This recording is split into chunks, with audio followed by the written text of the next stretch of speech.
Good morning, everyone. Welcome to Pre-Market News and Views by In the Money Stocks. Today is Monday, March 19th, 2012. Let's get right into the charts here. We're going to start off with the S&P 500 E-mini futures. This is the M contract. You'll see it is trading lower by $1.75. Not really a big deal here. Markets were a little bit lower earlier, around 4 in the morning. However, they have climbed back a little bit and trading right around this 1397 level at the moment. So again, it looks like a flat start to a Monday. Mondays are usually a light volume trading day, so you got to give the market a slight upside bias on a Monday. Usually there's really not too much to take the market down as far as news goes or as far as volume coming into the market. Usually is a very, very light volume trading session. And tomorrow will be when volume, if it does pick up, will pick up a little bit. But today, overall, I'm not seeing all that much out there. A couple of things to go over real quickly. The big news is at 9 o'clock this morning, which is still about 35 minutes away from this moment. Looks like Apple will announce something regarding a dividend. So everybody is looking for that. Take a look at Apple this morning. You'll see the stock is trading around the 600 level. Was trading a little bit higher and has pulled back in a little bit. But everybody is waiting some news on a dividend at 9 o'clock. And we'll see if that does come out.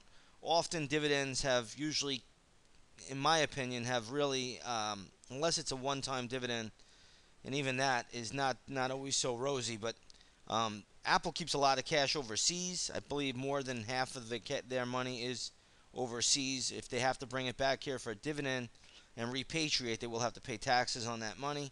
So I really have a hard time seeing this dividend, but we'll see how it plays out. Again, that announcement is at 9 o'clock, and we'll see what happens there.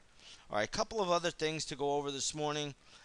There's really not that much out there as far as moving stocks out there from what I could see. UPS is trading up. They looks like they bought TNT. I believe it is TNT Express. So they're going to pay a nice price tag for it. But nonetheless, stock is trading up on the news. That's usually a pretty good sign, at least in the short term. So UPS did buy out TNT. I think this is TNT's symbol. I believe so. And you'll see it here, TNT Express. Trading right around the $12 level. So that was already baked into the cake for the most part from what I could see. There's also this ABVT. This stock was bought out this morning, I believe, by a private equity group. But either way, it's nothing to do here. If you own it, congratulations, take profits. If not, it looks like it's bought. It looks like it's just going to trade right around this $84, $85 level. Nothing really to do there, so we have to watch that one. Sprint, on the other hand, was downgraded today, I believe, by Bernstein or somebody. Was downgraded Sprint to a possible bankruptcy, they said. I don't really foresee that right away, but you never know. Stock is underneath $3, trading right at $2.75. I don't really see much here one way or the other. Sprint has been very, very strong as of late, at least over the past 2 months or since early February. The stock has rallied sharply higher. But downgrade today, stock's trading around $2.75. I don't know if we can make much out of it, but either way, we'll just keep an eye on that one. All right, a little bit of news that you want to follow. India last night was down sharply. It wasn't down all that sharply, but I should say it was down over 1%. Decent decline. It looks like inflation in India is starting to really, really increase. I believe in the month of, inflation climbed nearly 9% in the month of February, from 7.7% in January. So, again, February inflation in India is definitely on the move here, and that is problematic. Also in Asia, you had Hong Kong's unemployment rate. I believe it jumped up to 3.4, 3.5%. In the month of February as well. So that's another negative. And if you really want to look at a real negative, you just watch China, whose housing market seems to be falling more and more. I believe last night China home prices fell in, I think, 44 of the 70 cities that were surveyed by the Chinese government. So again, China looks to be making a landing. Whether it's going to be a hard landing or a soft landing is still yet to be seen. But nonetheless, you are seeing problems in China, you are seeing problems in Hong Kong, and you are starting to see some problems ultimately in India. So all of those big economies with billions of people, are coming under some pressure. And again, it's really not affecting the overall stock market here in the United States, at least not yet. Eventually it will, but it is not. And then on the other side of the pond, if we just look at Europe, it looks like there was some Italian industrial orders fell 7.4%. Again, it doesn't seem like the European news is really having all that much of an effect on the U.S. markets at this moment, and we'll see how it goes. There's also some more problems in Spain, but everything's swept under the rug. It looks like the markets really don't care about it, at least not yet, and markets are holding up very, very well. So what traders need to do today is just watch a lot of the Indian ADRs. Stocks like Tata Motors could be under pressure. Stocks like Infosys could be under pressure, and also you could have some downward pressure on the IFN, which is the India fund, and that's what I would watch for. Also, selective Chinese ADRs could be under pressure as well. Now, let's talk about the U.S. dollar today. U.S. dollar index, his futures are starting to tick down a little bit. They were higher to start the day, and you can see as they move lower, markets may inflate a little bit.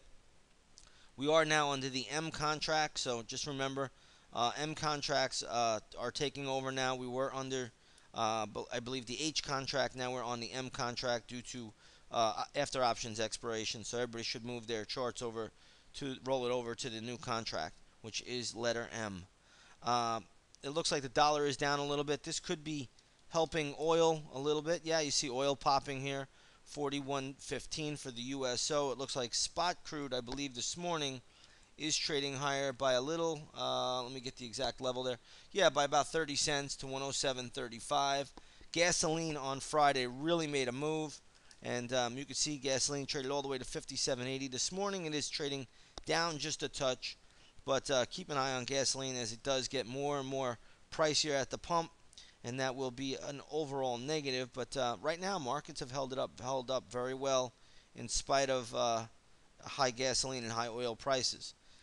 We also have to look at gold today, the GLD. Oops, let's get gold up there, and you'll see really GLD is trading right at 161, closed at 161.30. So really not doing a whole lot here. Basically flat this morning ahead of the opening bell.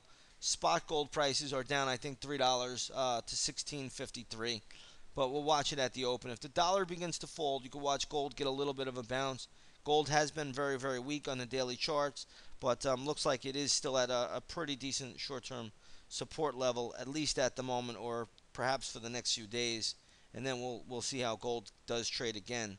But right now, gold, oil, all holding up very, very well. The dollar has pulled in off the highs of the day, and that usually will help things. So we'll see where this market goes. Again, we are starting a little bit lower. Futures are coming down just a touch. You will have that Apple news at 9 o'clock. We'll see if Apple does finally issue a dividend. Oh, it looks like they're authorizing a $10 billion share repurchase program. Okay, so that's what Apple's doing. They are not releasing a dividend. It does not look like it. Looks like some news came out. Share repurchase program will commence in fiscal 2013. So it looks like they're going to do a share repurchase program, $10 billion worth, and they are not issuing a dividend from what I could see. Oh, Apple does set a quarterly dividend of $2.65 per share. So Apple sets a quarterly dividend of $2.65 per share. So Apple did initiate a dividend. They will do a share buyback.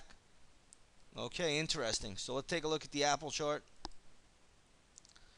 Really not really really muted action off of the news, but that news was supposed to come out at 9 o'clock, and it is out at the moment. So Apple will do a $10 billion share repurchase program. Also, they will issue a quarterly dividend, $2.65. Again, the stock is not really moving, at least from what I can see, but may even be halted right now. So we'll have to wait for the stock to open up when it does. All right, so that's the news on Apple. Again, markets are basically quiet, just down about 2 points or so at the moment. Not really a big deal there. With that said, everybody, I'd like to wish you all a great start to the beginning of the week. Happy Monday, and we'll see how this market plays out today. We'll have a lot more for you tomorrow as things get a little bit more busy, and we'll see where we are. Enjoy the trading day, and we'll see you all tomorrow. Take care, everyone.